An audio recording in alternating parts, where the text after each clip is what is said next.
Assalamu alaikum wa rahmatullahi ta'ala barakatuhu.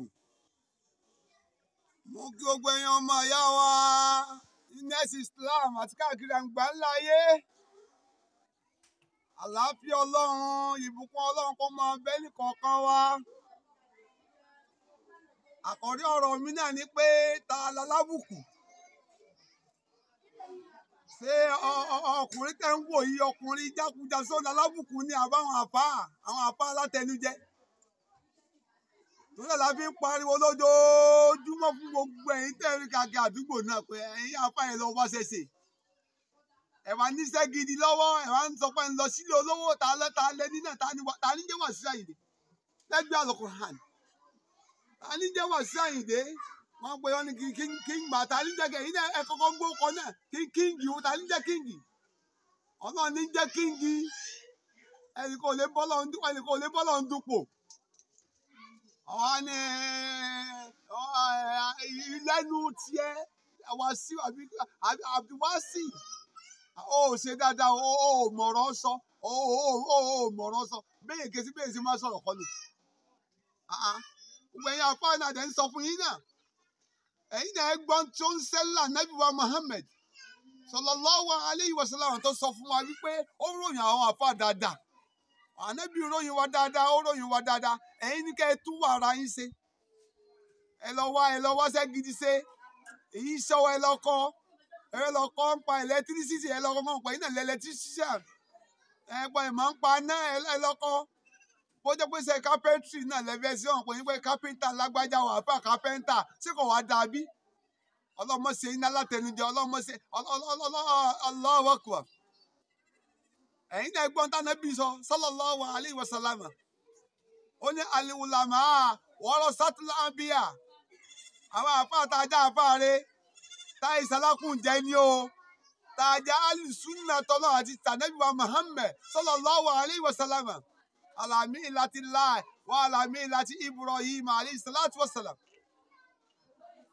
Irú àwọn báyìí náà là ń sọ. Irú àwọn báyìí táwọn ń sọ náà. Ó ní al-ulama warasatul anbiya. Àwọn àfáà olóríire ní kí ni o làwọn àròlé àwọn ànábì Ọlọ́run. Iṣẹ́ wo làwọn ànábì Ọlọ́run ṣe? Àwọn ànábì Ọlọ́run wọ́n èé lọ ganu kalẹ̀ olówó. Ẹgbẹ́ nǹkan yà sí àtòríkòlò tẹ́ nǹkan káàkiri ayé. Tẹ́ ń pọ́n lásọ tí ẹ lóríire fún yín ni. Àní ẹ lọ wáṣẹ́ tẹ́ ẹ máa ṣe ẹ lọ mójútó ṣe yín ẹ gba lé kéwù ẹ lọ tún kéwù padà. Èyí dìdìrín yín náà àbí kí ẹ ń pèsè dìdìrín náà akọ ni. Ọlọ́run jẹ́ kíngì wo. Bóyá bá tiẹ̀ mọ̀rọ̀ sọ náà èyí má tiẹ̀ sọ̀nà náà ni. Ìwọ Wasiu àbí Abdulwasi wọn ń pè ọ ni. King Masa àtẹ̀wó. Ṣé tinú ilé rẹ̀ àbí tàdúgbò rẹ̀ àbí ti Nàìjíríà àbí tàgbáyé?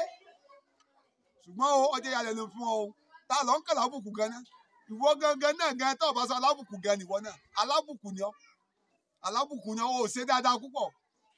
Al-Qur'an náà wọ́n ké fún ọ náà ìjọ kìnnìún àná nígbà tó ní kankan. Tó lọ sọ́kà kí wọ́n àpapọ̀ ẹ̀dá fẹ́ sàn mí lọ́wọ́. Ẹ̀dá fẹ́ sàn mú wọn ká Al-Qur'an fọ sóríire. Ọ̀wá ti gbàgbé àná.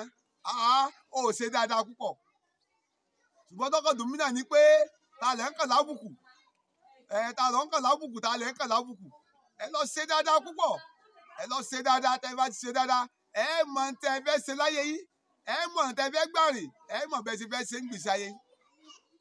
Nínú ọ̀rọ̀ Ànábì wa Muhammad sallallahu alayhi wa sallam ó tún sọ ń bò mí náà wípé ẹni tó lóore jù náà ní kẹ́ẹ̀dá ó máa jẹ́nu iṣẹ́ ọwọ́ rẹ̀. Ẹni tó lóore jù kẹ́ẹ̀dá ó jẹ́nu iṣẹ́ ọwọ́ rẹ̀ kẹ́ẹ̀dá á jókòó kalẹ̀ pa àwọn tẹ̀fá ifá wèrè wo lẹ́ ń tẹ̀nu lé. Ifá ìyàwó lẹ́ ń tẹ̀nu lé. Ẹgbẹ́ ṣe ṣẹ̀ṣẹ̀ tí èwo ẹ̀ sì bẹ̀rù Ọlọ́run. Bákan náà ohun tẹ́ ẹ lé sí tẹ́ ẹ fi lé láṣeyọrí òun náà ni pé kẹ́ ẹ mọ tẹ́ ẹ ṣètọ́jú alẹ́ yín. Ta lẹ́ ń kà lábùkù, ta lọ́ ń kà lábùkù. Abdulwasi wàláhì ò ṣe dáadáa. Wàláhì ò ṣe dáadáa. Ṣùgbọ́n kì í ṣe ẹbí rẹ o. Bí o ṣe àwọn àfá alágbe, àwọn àfá alákùnjẹ tí wọ́n kọlẹ̀kùn lé rẹ. Nínú àdìsí Ànábì wa Muhammad sallallahu alayhi wa sallam òun pè kíníkan ní al-qana. Òun náà ni wọ́n làwọn èdè Lárúbáwá ni èdè Lárúbáwá ń pè ní kọ̀nà. Èdè Lárúbáwá ni. Ìgbà táwọn oní Yorùbá tún náà ni wọ́n pè kí ni òun ni wọ́n pè láyọ̀ ọkàn. Àwọn àgbẹ̀ tó bá láyọ̀ ọkàn láyé jẹ̀mọ́ òun àtolówó báyìí wọ́n ti jọ rí.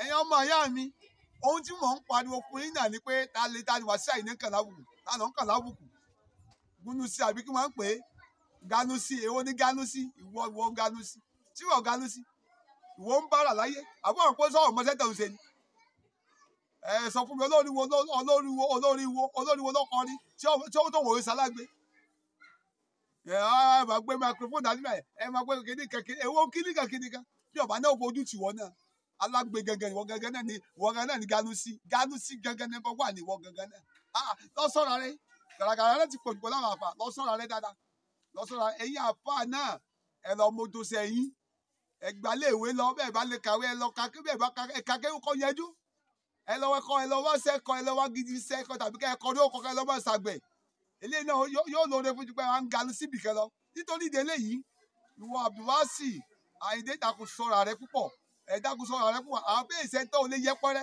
ní gbogbo ọ̀nà Ọlọ́run ò sí wálé ní yẹpẹrẹ o torí Ọlọ́run tún sọ̀rọ̀ àwọn àfáà tí ń bẹ̀rù ọlọ́pẹ́ àwọn àfáà tó lọ nífẹ̀ẹ́ sí láyé òun náà làwọn àfáà tí wọ́n ń bẹ̀rù Ọlọ́run ẹ̀yin ọmọ ìyá mi tẹ́ ń wò ó òun náà ni pé ta là ń kà lábùkù Gánúsì ta là ń kà lábùkù nítorí ìdílé yìí ẹja mọ̀ tá a bá ń ṣe o táwọn mọ̀ tá a bá ń ṣe ẹja mọ̀ tá a bá gbé dání kàlíbà sórí bẹ́ẹ̀ ṣe wo yìí ẹ̀yin náà máa ṣíà rẹ̀ kẹ́ ẹ máa láìkẹ́ kẹ́ ẹ máa tún ṣíà rẹ̀ fún gbogbo àwọn kẹ́ ẹ subscribe sórí péjì yìí Imam Olúwakẹ́mi TV pé àáfà ẹ lọ wá ṣẹ́ṣe àáfà oúnjẹkújẹ lọ wá ṣẹ́ṣe àáfà àti ìrìn òsì káàkiri lọ wá ṣẹ́ṣe nítorí ìdílé ẹ̀yin náà ní Gánúsì bí olówó kankan mọ́ nítorí ìdílé Ọlọ́run gbàdúrà wa àwọn bàṣùkọ ibẹ̀ lọ wípé Ọlọ́run ìwọ lọba tó ní àrísìkí lọ́dọ̀ tọmọ fárísìkí tọmọ fẹdà lárísìkí lákun pèsè jẹ mú atakùn pèsè rẹ lọ́nà fún wa mọjà kan wàhálà láyé níjọ gbèdà kíámà inshallah ẹ máa ṣàrẹ Imam Olúwakẹ́mi TV ẹ máa sọ sórí Facebook yín